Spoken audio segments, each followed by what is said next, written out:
there you have it.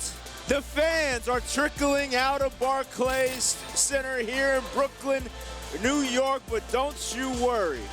We're here to tell you all about our first Grand Finals champion of the Overwatch League, the London Spitfire. Dropped the first game, rattled off 6 straight wins, and apparently that's how you're going to wind up hoisting the trophy. I'm Treavor Scales, joined by my wealth of knowledge, that being Emily Rand and Tyler Erzberger, and Emily has her glad plane out for good reason. Woo! Tyler's tossing the Philadelphia Fusion cap, so we might as well get into it. London Spitfire, your inaugural Overwatch League champions, your initial reactions from its closing match. Emily, what you got? I mean, again, this team might have been expected to be here, but the way they got here was not, not the route we thought they'd take. They were not dominant through all stages, and I'm just so happy that this team could pull together. Like, you see so much talent, and just not having it come together for, regular season match after regular season match. Seeing them come together here, it's really great. Bergeron got his trophy, right? So, Yeah, winners of stage 1 during the regular season have the bumps in the road from there, and now they're standing, hoisting the trophy. Tyler, what were your initial reactions coming off that match? My initial reaction is that one of these teams played like a team this weekend, and the other team played like individuals. Whenever you think of the good moments that Philly had this weekend, there were very individual moments. Like, oh, Poco Bomb, or Carpe got, 2 kills, or EQO went off. With London, everything was a domino effect. Badosa would get hooked. Jester would bring them in. Prophet would obviously profit from all his teammates setting him up, but they were playing like a team. It was like an alley-oop and slam dunk combo in that first map. Orisa would just bring him in, and then he would just take him out with the Dragon Strike. It was beautiful play by London. London was far superior in every aspect. It should have been a 6-0. Philly's only win came from a 5-minute hold on day 1. This was a stomp above stomps. London, you deserve it. It's coming home. London smoked it. There was no question about that. Now, we talked about the individual play from Prophet. He winds up being your MVP for the entire Grand Final for the season. That's your guy. Tyler, what else you got for me? I'm sure you've experienced from a standpoint of gloating about this dude. Prophet has had the craziest season. He got fined for a flippin' gesture earlier on the season. He got fined $1,000, I believe. He took that, just from talking to people who know Prophet, when he got fined that money, he felt so bad. Because in Korea, you're seen as, you're setting an example. So he felt like getting fined, and he was really down on himself, and it showed. His performance after that kind of went down. So, and then he got snubbed for the All-Star. He's not on the World Cup team. This is really a great moment for him, and it's a really beautiful moment to see that Prophet, while it was helped by his teammates, Gesture really should have gotten the MVP in my opinion, but his entire team helped him get to that moment and have those kills, and it's a beautiful moment. Yeah, absolutely. So Prophet walks away with that MVP trophy, Emily, but you were talking about Gesture, about Badosa, the entire tournament. How did their combinations with Prophet wind up with Prophet being your MVP? I think so. My personal MVP also would have been Gesture. I think he definitely deserved it. I think a lot of the stuff that Prophet was able to do was because of Gesture. We talked about that Orisa Hog composition. We saw both teams play it. Especially on Junkertown, I think that's really where London showed their finesse over being able to do that. The synergy between Gesture and Badoshan, we saw that play out really, really well for them. And I just think Gesture, the way he opens up everything for Prophet, we even saw Birdring popping off, who, again, like I said in the pre-show, isn't necessarily someone that we even think about because he was inconsistent, he had injuries. We saw a few Widowmaker highlights from him, and a lot of it is just the team trying to open things up for their DPS line. The DPS kind of receives everything. And yeah, I think, it would still be Gesture for me. I am happy for Prophet. Sure. You could have named a lot of talent on this team, right, that could have received it. I just think Gesture was constantly in their back line, and that made such a huge difference. Just picture this, Trevor and Emily. While all his teammates have to go, practice for All-Stars, Prophet can now take a nice long vacation in Hawaii, take his trophy, relax on the beach, not even think about Overwatch for the next 6 months. He's free. He got the trophy. He's the world champion. He's the biggest winner of the day. That's exactly right. He might win at the end of the day, not having to make that trip out to All-Star Weekend. Treavor Scales, Emily, Rand, Tyler Erzberger with you on this post-game show. Inaugural Grand Finals. Your London Spitfire, the Grand Final champions. And let's get into the game-by-game aspect, the map-by-map breakdown here. Game 1, escort at Junkertown. Philly ends up attacking first, and they wind up using the sailboat strategy, gets dismantled for a second. They're able to get back on. Talk to me about how Philly was able to advance so well during that stage. I think, again, like Tyler kind of put it, we saw a lot of great individual moments from Philly, and I think we did see that also on Junkertown. I actually didn't think Philly looked bad on Junkertown, just because, again, like, we have to consider this has been one of their worst maps historically, and going off of their victory against the NYXL to get here, I actually did not think they looked bad on this map at all. They did get stopped before the third point, but I do think that, I liked what I saw from them on this map. I just think when it came time for London's turn to attack, again, that's where we saw their superior understanding. Absolutely. Yeah, just of that Orisa Hog. Again, Gesture, Bedosian working together to kind of decimate Philadelphia's backline when they were on the attack. And I think it was like these minute differences in how they each played that composition. Spitfire's manager, Susie Kim, said, it's just a matter of being better than Philly on that map, and they were able to do so. How did you see it playing out, Tyler? It was class reigning supreme, right? Everyone expected before the season started that London should be here. People were saying London, Seoul, this should be the final.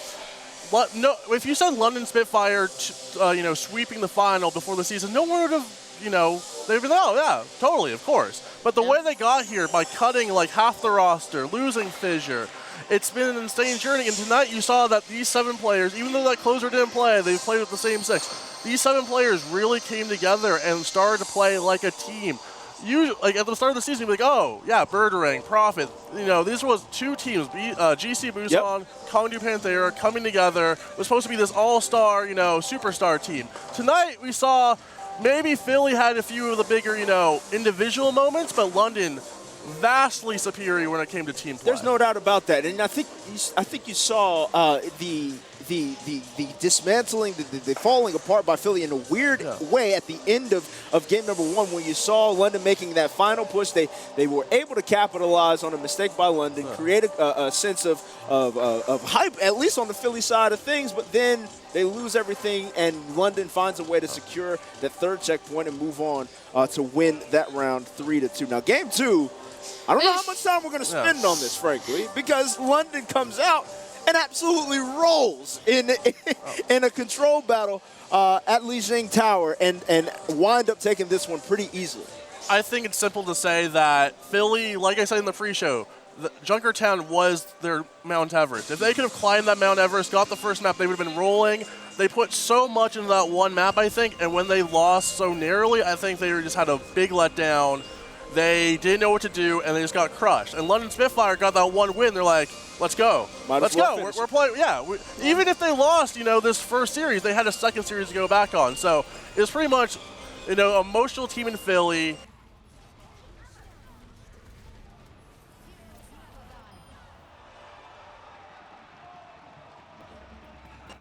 Got the win taken out of their laid down. But what about London? What did they do to kind of roll through this round so easily, Emily? You know who's in your back line? It's Gesture. Gesture was constantly, Lijiang Tower is all about finding those angles, right, to get into those control points. And Gesture was constantly finding Philly on the flanks. They were not able to get in. Gesture completely shut them down. It was just an insane performance from him. That's where I was like, you know what, this guy, for me, barring any sort of thing, this is why he's my MVP. Because no question about that. Just the angles to get in on the control points, every time Carpe is trying to flank, someone else is trying to flank, Gesture is there.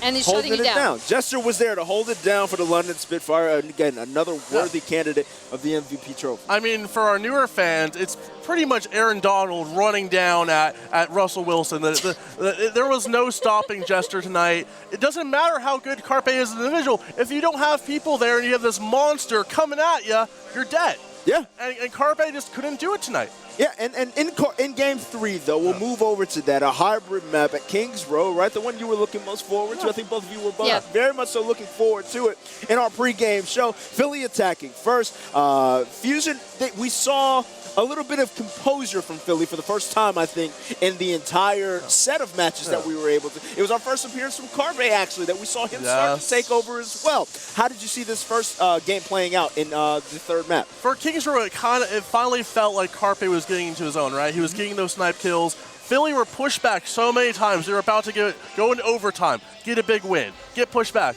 get a big win. They just kept on rolling the momentum. The crowd was going crazy. They wanted this to go to a fourth map, but everything just kind of fell apart. And you saw at the end when London had that minute left to, get that one tick. Philly just was disjointed. They didn't know what they were doing. It was a very sad attempt at the end, and it just felt like Philadelphia, they had to have that momentum going. They had to stop them full hold, but London just pulled it out at the end. And we'll get to that last little tick that wound up being just a breeze, it felt like, for Spitfire. But talk to me about London's attack, Emily, like how they were able to make sure they crossed all three checkpoints in time, in a fewer amount of time than Philly was able to do so. So I was actually impressed with Philly coming onto this map because it did seem like they used the break to regain their composure, right? Again, this is a team that feeds off of momentum, and once they had that time to, come off Li Zhang, it was a little bit of a stomp on that map.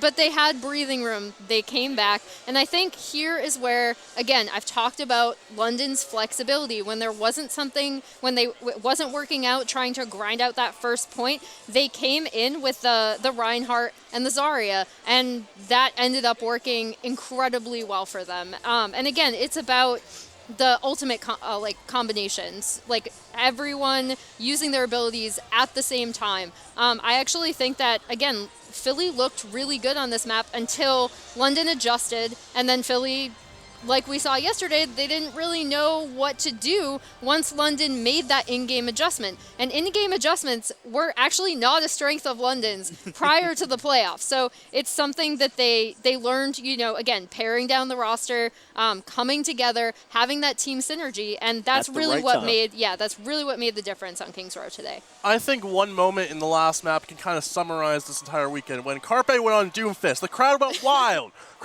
He started going off hot, got kill after kill after kill.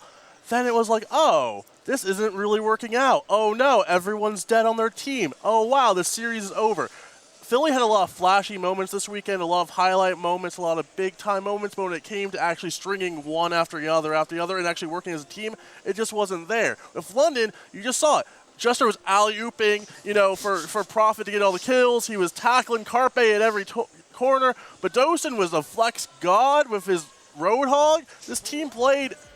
London knew every aspect of what they had to play. They knew what to do at the exact right time. If Philly brought out something new, they knew how to quickly, switch on to something and just destroy it. So Philly was flashy, but London, class. It's just a technically sound team, and you saw that every inch of the way, and it was just an unbelievable way to see it all pan out. Treavor Scales, Emily, Rand, Tyler Erzberger here with you on your postgame show at the inaugural Grand Finals here in Brooklyn, New York. And I want to talk about just the flow of the entire tournament, right? We talked about how it was one win. First map, they probably shouldn't have won that one, and it was 6 straight from London. So it was obviously a dominant sort of effort put on and display put on by London. But talk about just Philly's appearance here was surprise enough for everyone here in the building and everyone taking part in Overwatch League. What about Philly even got them to this point in the tournament?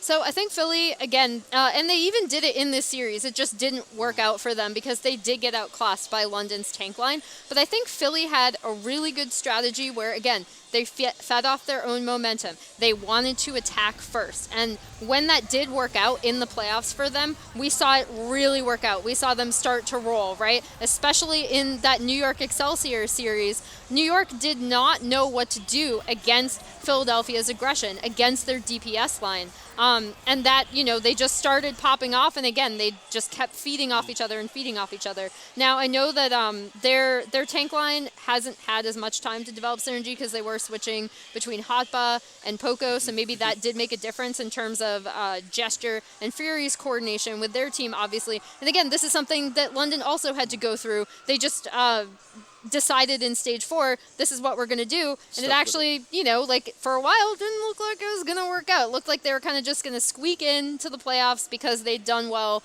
in stages 1 and 2, and then, kind of bomb out. And that didn't happen because the team came together at the right time. But in terms of, Philly, I think that's where I saw kind of a deficiency against London, but the fact that they even came together enough to be here was really impressive. And again, this is a hybrid roster, so not only do they have to deal with synergy issues between the players, but they have to deal with language and cultural barriers. So and many different things. Yep. Yeah, that's also something you have to think of. So I mean, you always want to be like, oh, it's really impressive that they got here, but it actually is really impressive that Philly got here. I mean, they beat the best team in the regular season to get here, and I think they should still be very proud of themselves, even though it was kind of a one-sided showing in the finals. I see Philly like a wild boxer in the ring, right? They don't have much defense, but they're throwing haymakers, and they're just... Yeah. If they connect, it's a problem. If they connect, like in New York is a much more defensive team. When New York was on their heels, those haymakers, they go through, and then it's a torrent of just punch after punch after punch. It's a quick knockout. When you have London, who can just step back, assess the situation, and then know how to pick apart a wild punching thrower like Philly, you see what happened this weekend. And it was a very class, technically sound victory by London. Now let's open up the scope quite a bit now, right? We talked to everybody that sat in your chair today, right, unfortunately, about just the impact that Overwatch League as a whole has had on the esports industry and everything that it's brought about and the passion that it's brought into the esports wave. Can you talk a little bit about what it's done personally, how you've seen the impact of Overwatch League throughout all of esports? I think especially with, Jacob talked about it, right, with their sponsorship. They've had a really good understanding of how to advertise themselves, how to market themselves, and how to gain those really important corporate sponsors. And if there's something that maybe other esports leagues should maybe look at when they're looking at Overwatch League, it's that, and then their use of geolocation, which I think was really great. I was actually super kind of down or hesitant on it at the beginning. I was like, I don't know how this is going to work. Really? Yeah. Yep. I was public about it. I tweeted about it and stuff. But yeah, I love that they've integrated that. Those watch parties in every city with each team, I thought those were great. And it's something that we haven't seen work outside of the League of Legends in China. And that is also something that other esports leagues should be looking at and be like, wow, Overwatch League was successful in this. How do we replicate that? And Tyler, we talked about it at dinner last night, right? Like the presence of geotagging allows the casual fan to say, you know what? I'm from Atlanta. I'll latch on to them. Let me join in on the party. How do you view Overwatch League as a whole and its successes this inaugural season? Let's look at this final in particular, right? Let's say if this was League of Legends or another game where there is no geolocation, you have the 5th place team who's all South Korean, and they're playing against the 6th place team who's this underdog. None of the star teams are here, right? So there just wouldn't be as much impact. I don't think the crowd would be as crazy as it was if there wasn't geolocation. The Philly contingent that came down here was incredible. Even when they were down, it was amazing. And usually in League of Legends or another esport where there's no geolocation, a lot of times people will go on to what's popular or what's new or fresh. These Philly fans are going to... You see in other esports, there are some teams where it's like, oh, I never saw someone wearing your jersey before. I'm not going to name names, but there are some teams where I've never seen actually fans wear their jersey. This weekend I saw every single jersey of every single team in representation, and that's because of geolocation. And here's the thing. If you don't like geolocation, that's not going to take away that's not going to take away any of the fans. Just like the NBA, there's LeBron fans, but there's also Laker fans. in Overwatch League, you can be a Profit fan, but that doesn't mean you're taking away from the London fans who root for them because they love London and they're from London. They have an attachment to that city. So geolocation, genius. I always thought it was going to be a great idea. Overwatch League deserves a round of applause for this weekend. And real quick, we're going to put a bow on this bad boy again. London Spitfire, your inaugural Overwatch League champions. Grand Finals right here from Barclays Center in Brooklyn, New York. Real quick, folks, before we get up out of here, what are you most looking forward to in Season 2, Emily? I know we talked about this before. Tyler alluded to it. I want to see what happens with the new teams, whether New York can bounce back. I know it'll be a while, but again, like, it's really hard to describe how dominant this New York team was across like 3.5 stages. So I think I want to see how they bounce back. I want to see what the new teams bring. I want to see if the Shanghai Dragons can get a win. A win, just a single one. Just one. One match. One match. Come on, guys. What you got in Season 2, Tyler? I'm going to make a prediction right now. Let's do a prediction right now. Way too Next early year, predictions. I like it. 365 days, the Overwatch League Season 2 final will be the Seoul Dynasty versus the Atlanta Overwatch League team. I'm with it. It's going to be Seoul versus Atlanta in the final. Seoul Dynasty's taking it home. Let's go. Let's just do a time machine. I'm ready for Seoul to actually win something. Tyler is clearly feeling himself despite the incorrect prediction today. I always picked London. I love London. My favorite city. They're the best. We appreciate y'all joining us here on the Postgame Show live from Brooklyn, New York. Tyler Erzberger, Emily Rand, Treavor Scales just here playing a little air traffic control. We appreciate you joining us here as we look forward to Season 2. We hope you join us for the long Overwatch League, and we'll get you caught up and updated with power rankings and everything else you can imagine on ESPN.com/esports. For everyone here at the esports desk right here live from Barclays Arena, we say appreciate you joining us and farewell until next season.